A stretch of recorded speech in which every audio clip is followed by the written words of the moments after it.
کوئی تمہارا دل دکھائے تو ناراض مت ہونا، کیونکہ قدرت کا قانون ہے، جس درخت کا پھل زیادہ میٹھا ہوتا ہے لوگ پتھر بھی اسی کو مارتے ہیں۔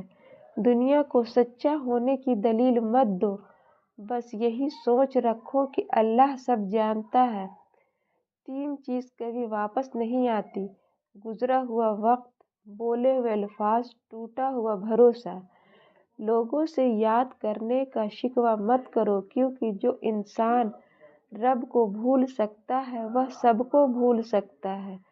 کسی کی راہ میں ناحق مشکلات پیدا کرنے سے پہلے سوچ لے کہ آپ اس کی تو صرف دنیا خراب کر رہے ہیں لیکن اپنی آخرت تباہ کر رہے ہیں۔ کوئی انسان کتنا ہی گنہگار کیوں نہ ہو، اللہ پاک اس کے لیے دعا کا وسیلہ، توبہ کا راستہ اور رزق کا دروازہ کبھی بند نہیں کرتا۔ نماز کی فکر اپنے اوپر فرض کر لو، خدا کی قسم دنیا کی فکر سے آزاد ہو جاؤ گے اور کامیابی تمہارے قدم چومے گی۔ درود شریف واحد ایسی عبادت ہے جو زبان سے نکلتے ہی قبول ہو جاتی ہے۔ کچھ لوگ اپنی اکڑ کی وجہ سے قیمتی رشتے کھو دیتے ہیں، کچھ لوگ رشتے بچاتے بچاتے اپنی قدر کھو دیتے ہیں۔ اللہ فرماتا ہے، میری محبت تو دیکھو، جو فرشتے شام کو تمہارے گناہ میرے پاس لاتے ہیں، میں صبح انہی کے ساتھ تمہارا رزق بھیجتا ہوں۔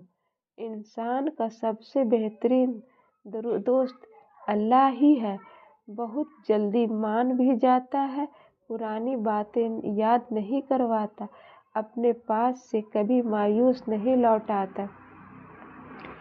پریشانی خاموش رہنے سے کم، صبر کرنے سے ختم اور شکر کرنے سے خوشی میں تبدیل ہو جاتی ہے۔ دنیا والے چہرے اور مال کو دیکھتے ہیں، عرش والا دل اور اعمال کو دیکھتا ہے۔ صبر کی راہ اللہ جانتا ہے کہ صبر کی راہ اتنی آسان نہیں ہوتی، اسی لیے وہ اپنے بندوں کو کبھی تنہا نہیں چھوڑتا۔ مایوسی کا سبب اللہ بہت جلدی اس چیز کو تمہارے لیے وسیلہ بنا دے گا جو تمہارے لیے مایوسی کا سبب بنی ہوئی ہے، آزمائش، اور اس آزمائش کے بعد وہ بدل دے گا آپ کی تقدیر۔ کوئی بھی آزمائش ہمیشہ کے لیے نہیں رہتی۔ ہمیشہ اخلاق سے بات کرو، کیونکہ انسان پر سب سے زیادہ مصیبت اس کی اپنی زبان کی وجہ سے آتی ہے۔ حضرت علی نے فرمایا، جب بندہ ایک دفعہ درود پاک پڑھتا ہے تو بس اس پر رحمت کے 70 دروازے کھول دیے جاتے ہیں، بارش کی بوندوں سے زیادہ اس پر رحمتیں برستی ہیں۔ درود پاک اتنی تیزی سے انسان کے گناہوں کو مٹاتا ہے کہ اتنی تیزی سے پانی بھی آگ کو نہیں بجھاتا۔ بدگمانی میں اتنی طاقت ہے کہ وہ ذہنی سکون برباد کرنے کے ساتھ ساتھ انسان کے خونی رشتوں کو بھی منٹوں میں ختم کر دیتی ہے۔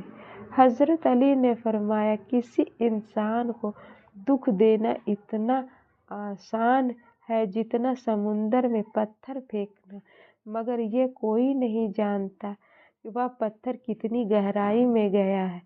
اللہ نے جو تم کو دیا ہے اس پر راضی رہو تو سب سے بڑھ کر دولت مند ہو جاؤ گے۔ زمزم جیسا کوئی پانی نہیں، نماز جیسی کوئی عبادت نہیں، قرآن جیسی کوئی کتاب نہیں، کلمہ جیسی کوئی دولت نہیں، محمد صلی اللہ علیہ وسلم جیسے کوئی شخصیت نہیں۔ حضرت علی نے فرمایا، اگر چاہتے ہو کہ تمہاری دعا قبول ہو جائے تو دعا مانگنے سے پہلے درود شریف پڑھا کریں، ان دعاؤں پر اللہ تعالیٰ قبولیت کے دروازے کھول دیتا ہے، وہ کبھی رد نہیں ہوتی۔ سورج کی کرنیں زمین پر پڑنے سے پہلے نیند سے اٹھ جایا کرو، کیونکہ اس وقت رزق کا تقسیم کیا جا رہا ہوتا ہے۔ حضرت علی نے فرمایا، جب دل تکلیف میں ہو تو سکون کے لیے سب سے بہترین جگہ سجدہ ہے۔